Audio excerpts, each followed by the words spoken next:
মানতেই হবে, তুমি বেশ ভালো অভিনয় করতে পারো, কিন্তু তোমার জানার জন্য বলে রাখি, তোমার মতো কত মেয়েই না প্রতিদিন আমাকে ইমপ্রেস করার চেষ্টা করে। ঘৃণা, শুধু আর শুধু ঘৃণাই পাবে, বুঝেছ? সে রাগের সঙ্গে মাটিতে পড়ে থাকা আস্থার ওড়নাটা তুলে তার ওপর ছুঁড়েগুলো, কারণ এই মুহূর্তে আস্থাকে ভীষণ সুন্দর লাগছিল। আর আরমান বেশিক্ষণ তার সৌন্দর্যের দিকে তাকিয়ে থাকতে পারছিল না। না চাইলেও আরমানের দৃষ্টি আস্থার আনারকালি স্যুটের ওপর দিয়ে তার শরীরের দিকে চলে যাচ্ছিল। আরমান ওড়নাটা আস্থার গায়ে ফেলতেই আস্থা সঙ্গে সঙ্গে চোখ খুলে দাঁড়িয়ে গেল। ভীত কণ্ঠে বলল, আপনি তাড়াতাড়ি কাপড় পরে নিচে চলে আসুন, দাদাজি আপনাকে ডাকছেন। এই কথা বলেই আস্থা উল্টো পায়ে সেখান থেকে দৌড়ে বেরিয়ে গেল। আস্থা চলে যেতেই আরমানের নিজের ওপরই ভীষণ রাগ হতে লাগল।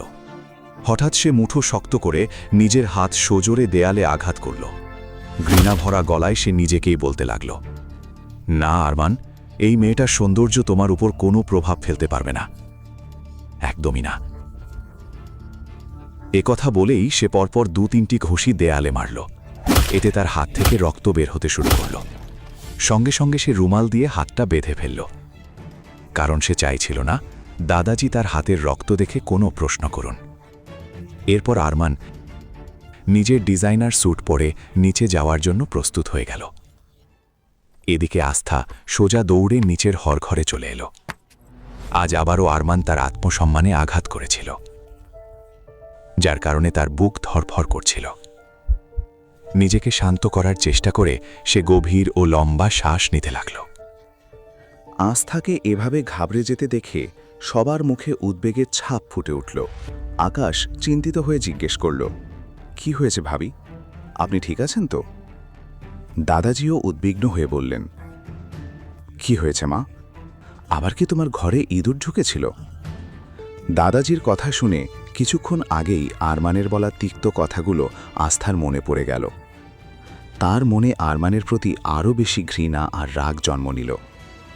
নিজের আবেগ নিয়ন্ত্রণ করে শান্ত গলায় আস্থা বলল, না না দাদাজি, নাস্তা ঠান্ডা হয়ে যাবে ভেবে তাড়াতাড়ি দৌড়ে এসেছি, তাই একটু হাঁপিয়ে গেছি।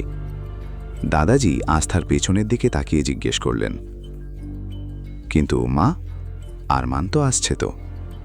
আস্থা দাদাজিকে কিছু বলতে যাবে, ঠিক তখনই পেছন থেকে আরমানের গলা ভেসে এলো, জি দাদাজি। আরমানের কণ্ঠস্বর শুনতেই আস্থার শরীর আবারও কেঁপে উঠল, কিন্তু সে একবারের জন্য পেছন ফিরে আরমানের দিকে তাকালো না। আরমান আসতেই দাদাজি খুশি হয়ে বললেন, এসো বাবা, আমাদের সঙ্গে নাস্তা করো। আজ আস্থা মা নিজের হাতে অনেক কিছু রান্না করেছে, তোমার নিশ্চয়ই ভালো লাগবে। আরমান ডাইনিং টেবিলের কাছে এসে দাঁড়ালো। তখনই আহান মুখ বাঁকিয়ে বলল, ভাবি, আর কত অপেক্ষা করব, এখন তো আরমান ভাইয়াও এসে গেছেন। আস্থা এগিয়ে গিয়ে প্রথমে দাদাজির প্লেটে নাস্তা পরিবেশন করতে লাগল। হেসে দাদাজি বললেন, মা, আমি নিজেই নিয়ে নেব, তুমি আগে সবাইকে পরিবেশন করো। দেখছো না সবাই কিভাবে আমার দিকেই তাকিয়ে আছে? এমন না হয় যে সবাই আমার প্লেটের ওপরই ছাপিয়ে পড়ে।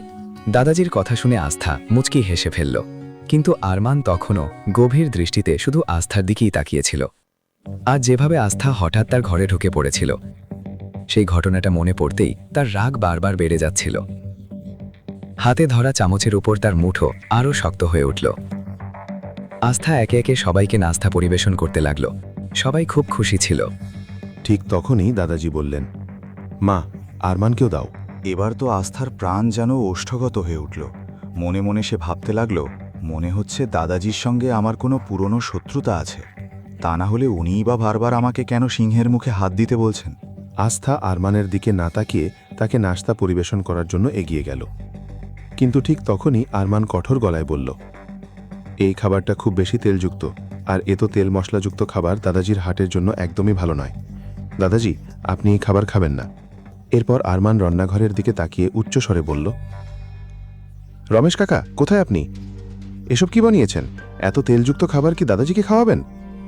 আপনি কি জানেন না দাদাজি সবে হাসপাতাল থেকে ফিরেছেন? তার জন্য এই খাবার একেবারেই নিরাপদ নয়।